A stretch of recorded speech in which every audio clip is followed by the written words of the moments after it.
key moment where the two key protagonists meet. Yeah.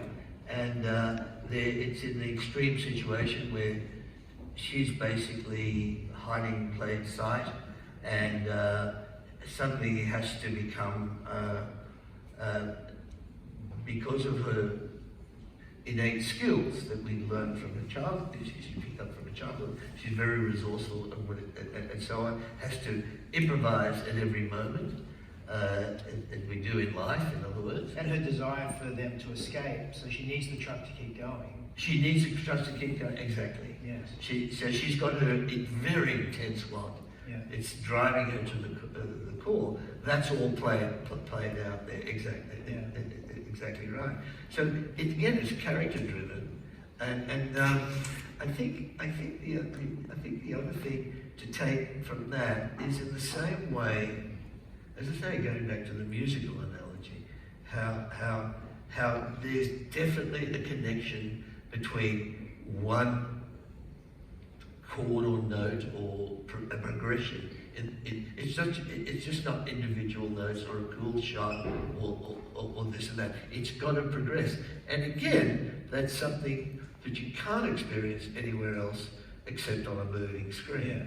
So all of that is taken into account.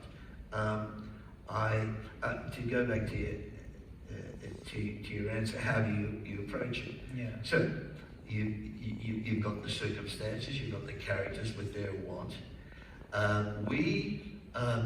First of all, you imagine something, Sure. and then you try to render it in some way that is able to be conveyed to the rest of the crew. Like the shooting crew was 1,200 people. Yeah. On the first Mad Max, the end credits have 30 people. It's a big difference.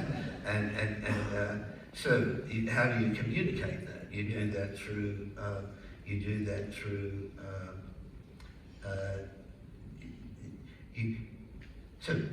You can write it.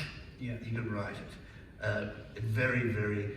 The first Mad Max, we could not afford a photocopier. Yeah. So even though I would do really rough storyboards, I had to describe every shot in great detail. The film is 93 minutes long. Yeah. The screenplay for the first Mad Max, someone showed me a copy recently, was 274 pages. Oh, wow. For 90 minutes. Normally it's 1 minute a page. Yeah. So You try to describe every piece of it was crazy. Yeah. I had to describe the camera, which way it moved, what happened. Very difficult to read, but that's all we could afford. We did it on a Gestett. This sequence alone would probably be that many pages. Yes, there are probably, I don't know, several hundred shots in the sequence. So, it comes out of the imagination. The second thing you do, you might sketch it out in words, you might do a graph, and is there any... Yeah, we can... The second thing, the obvious way to do it is to do storyboards, and I don't know if you can... Oh yeah, can we put the storyboards up from Fury Road? So these are storyboards.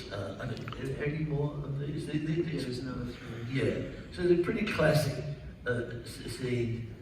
These were done, the whole of Fury Road was set out in this way. Yeah, I remember coming to your office maybe 10 years before you made it. You had the whole film on whiteboards. Yeah. Like, must have been 10, 15 whiteboards full of pictures of the whole movie. They were drawn on. They were drawn on whiteboards, but not. They weren't 10 or 15. They were then photocopied. Yeah. And not photocopied. The whiteboard would print it out, and then we put it up on white boards. But that's the way that's the way you do it. You don't pick up the rhythm of something here when you see stuff like this. You just know very important information.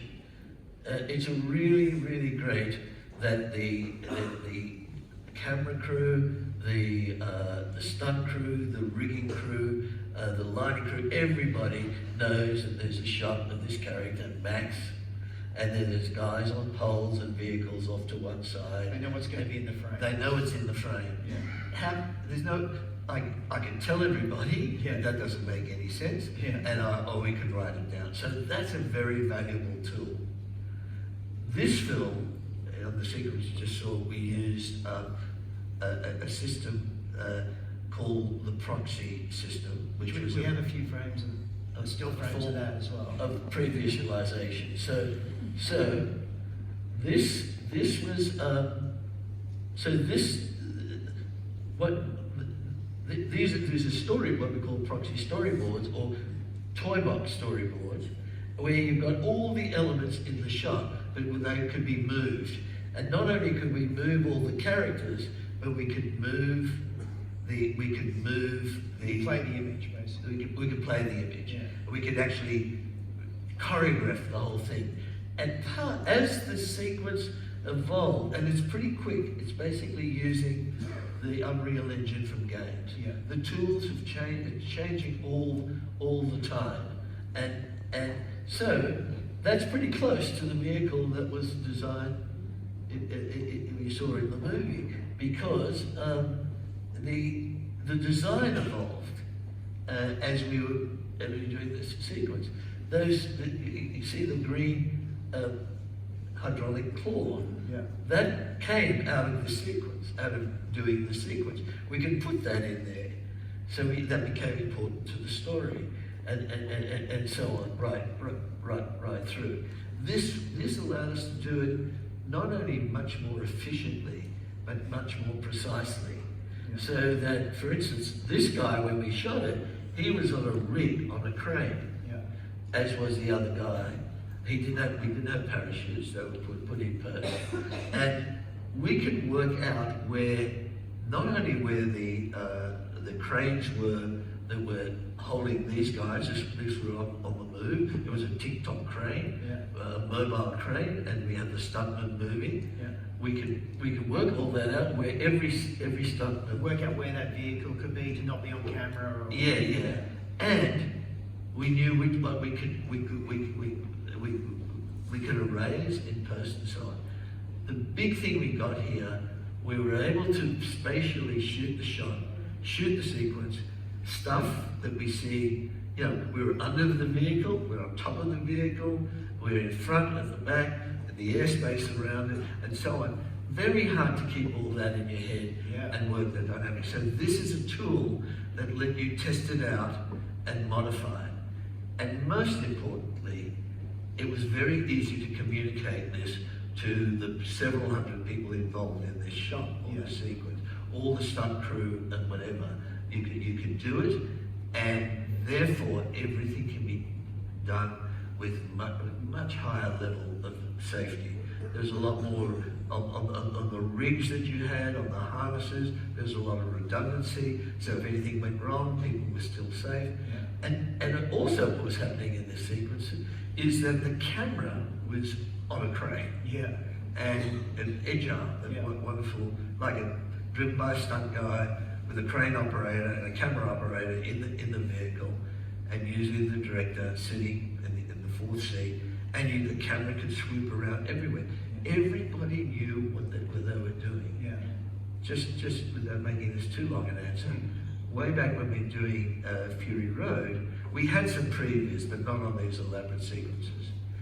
And you'll notice these guys look like toys. These guys here.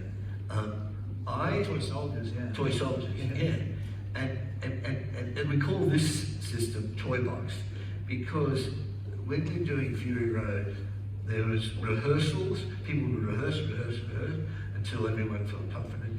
And the day of the shoot, there'd be a big table in a tent somewhere in the Namibian desert. And all the cameras, there'd be 3 or 4 cameras on one particular shot. All the stunt guys, every one of those guys represented would have a little toy soldier.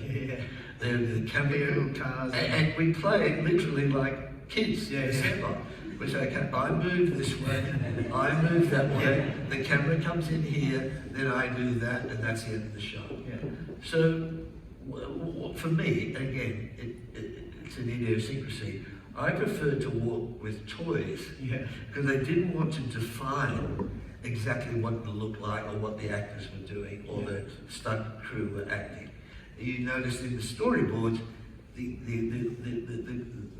know, I've worked with some really great storyboard artists, Peter Powell, Mark Sexton, Brendan McCarthy. They've all worked in graphic novels, and they can't help but draw the expressions and the amazing faces, the faces.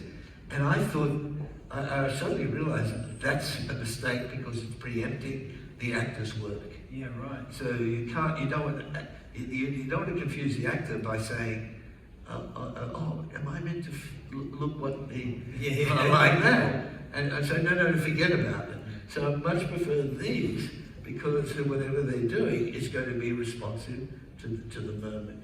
So that's sort of how we get to. They're the tools.